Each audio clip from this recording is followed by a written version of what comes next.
मेरे पति ने मुझे तलाक दे दिया क्योंकि मैं कभी माँ नहीं बन सकती थी। फिर उन्होंने दूसरी शादी कर ली। ठीक 1 साल बाद उनके घर बेटा पैदा हुआ, जिसकी खुशी में उन्होंने पार्टी रखी और मुझे भी उस पार्टी में बुलाया ताकि मुझे जेलस फील करवा सके। मैं उनका ये इरादा बहुत अच्छे से जानती थी, इसीलिए मैं जब पार्टी में गई तो मेरे हाथ में एक लिफाफा था जो कि एक खास तोहफा मैं उनके लिए लेके आई थी। उन्होंने मेरे पास आकर बहुत ही घमंड से कहा, देखो, मैंने तुम्हें तलाक देकर बिल्कुल सही किया। आज मैं एक बेटे का पिता हूँ। पहले मैं मुस्कुराई और वो लिफाफा पकड़ाते हुए बोली, इसे देख लो। जैसे ही उन्होंने वो लिफाफा खोलकर, उनके सर पर आसमान ही टूट पड़ा क्योंकि उस लिफाफे में मेरा नाम अनुराधा है और आज मेरी ननद खुशी की गोद भराई की रस्म थी और मैंने पूजा की सामग्री छू दिया तो मेरी सास ने बवाल मचा दिया। बोलने लगी, तुमने सामान को क्यों छू दिया? क्या तुम्हें इतना भी नहीं पता कि ये खुशी की गोद भराई की सामग्री है और ऐसी सामग्री को किसी बांझ औरत के छूने से अपशगुन होता है? कहीं ऐसा तो नहीं कि तुमसे अपनी ननद की खुशी देखी नहीं जा रही है? मैं अपने छलकते आंसुओं को रोकते हुए सिर्फ इतना ही बोल पाई कि मम्मी जी, मैं। इसके आगे मुझसे कुछ भी बोला ना गया। इतने में मेरी ननद कम सहेली ज्यादा थी, ताने देते हुए बोली, भाभी, मुझे आपसे ऐसी उम्मीद नहीं थी। आपको तो खुश होना चाहिए था कि मैं माँ बनने वाली हूँ।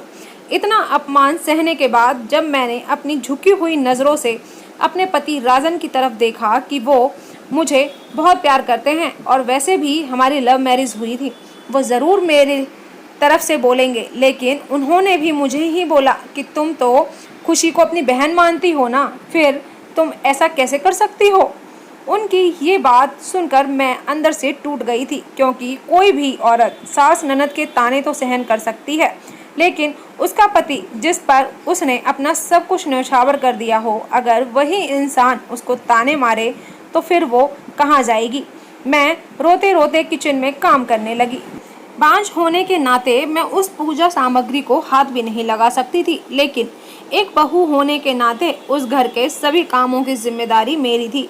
मैं सोचने लगी, अगर मैं माँ नहीं बन सकती तो इसमें मेरा क्या कसूर है? माँ बनना या नहीं बनना एक औरत के हाथ में होता है क्या? मेरी सास एक स्कूल में पढ़ाती हैं और मेरी ननद एक डॉक्टर है और राजन इंजीनियर थे। मुझे हैरानी तो इस बात की थी कि इतने पढ़े लिखे परिवार के लोगों की सोच भी इतनी ढकियानुसी है कि पूजा की सामग्री को छूने से अपशगुन हो जाए। मुझे आज भी याद है कि मैं और राजन कैसे ऑफिस में पहली बार मिले थे। मैं ऑफिस में एक प्रेजेंटेशन दे रही थी और मेरी प्रेजेंटेशन की बॉस के साथ साथ बाकी सभी ने बहुत तारीफ की थी, खासकर राजन ने। राजन मेरी प्रेजेंटेशन से बहुत प्रभावित हुए थे। एक ही ऑफिस में एक साथ काम करते करते हम दोनों को कब प्यार हो गया हमें पता ही नहीं चला। हम दोनों एक ही जाति के होने के कारण घर वाले भी मान गए थे और हमारी शादी हो गई। मेरे सास ससुर और ननद का स्वभाव भी बहुत अच्छा है। मैं ऐसा परिवार पाकर बहुत खुश थी। इतना प्यार करने वाला पति पाकर तो मैं अपने आप को बहुत ही भाग्यशाली समझने लगी थी। राजन ने मुझे पहले ही कह दिया था कि हम 2 साल तक बच्चा नहीं करेंगे, इसीलिए 2-3 साल तक तो किसी ने भी बच्चे के लिए कुछ नहीं कहा। लेकिन जैसे ही 5 साल हो गए, घर के सभी लोगों के ताने भी शुरू हो गए। परिवार वाले और रिश्तेदार सभी मुझे बांझ कहकर ताने देने लगे। पहले तो राजन कुछ नहीं बोलते थे, लेकिन अब वो भी मुझे बेरुखी से पेश आने लगे। राजन अब मुझसे काम पूर्ति के लिए ही बात करते थे, जिससे घर के कामों में कोई परेशानी ना आए। ऐसा लगता है ही नहीं था कि हम दोनों पति पत्नी हैं, एक ही घर में रहते हैं। आखिर मैं अपना दुख सुनाती भी तो किसको? आज मेरी 8वीं शादी की सालगिरह थी।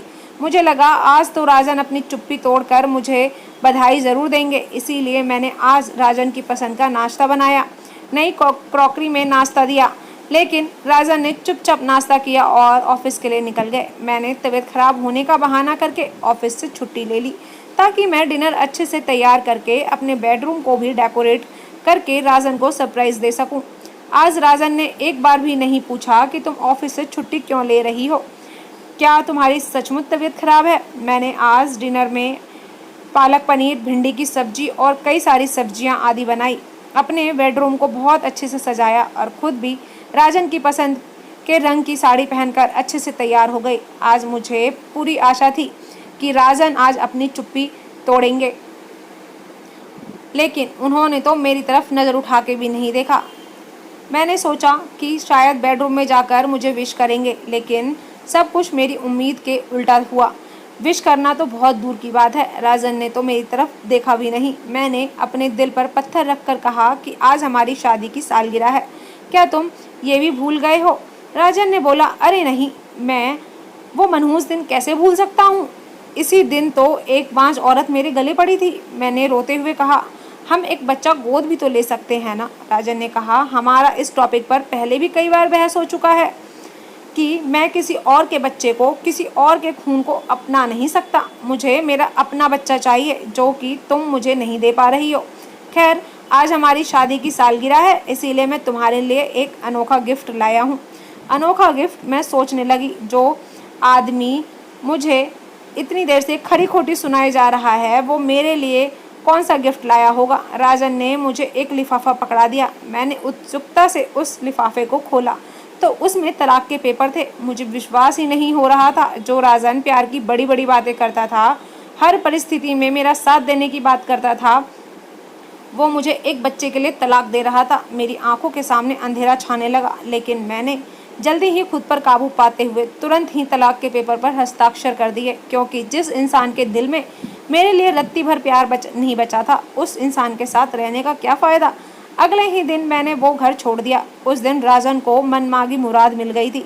मैंने थोड़े ही दिनों में कोशिश करके अपनी कंपनी की दूसरी ब्रांच में ट्रांसफ़र ले लिया, क्योंकि मैं राजन के साथ एक ही कंपनी में काम करके मैं बीते हुए कल को याद नहीं करना चाहती थी। एक ही महीने बाद राजन ने दूसरी शादी कर ली। मुझे साल भर में ही राजन के बेटे होने का खबर मिल गई। मुझे नीचा दिखाने के लिए राजन ने बेटा होने की खुशी में जो पार्टी रखी थी, उसमें मुझे भी बुलाया, क्योंकि वो मुझे गर्व से अपना बेटा दिखा सके। जब मैं पार्टी में पहुंची तो राजन ने मुझे बहुत ही घमंड से कहा, देखो, तुमसे तलाक लेने का फैसला कितना सही था। मैं बाप बन गया हूँ। मैंने बहुत ही विनम्रता से कहा, पापा बनने की बहुत बहुत बधाई हो राजन। मैंने उसे एक लिफाफा दिया और बोला, पापा बनने की खुशी में मेरी ओर से एक अनोखा गिफ्ट।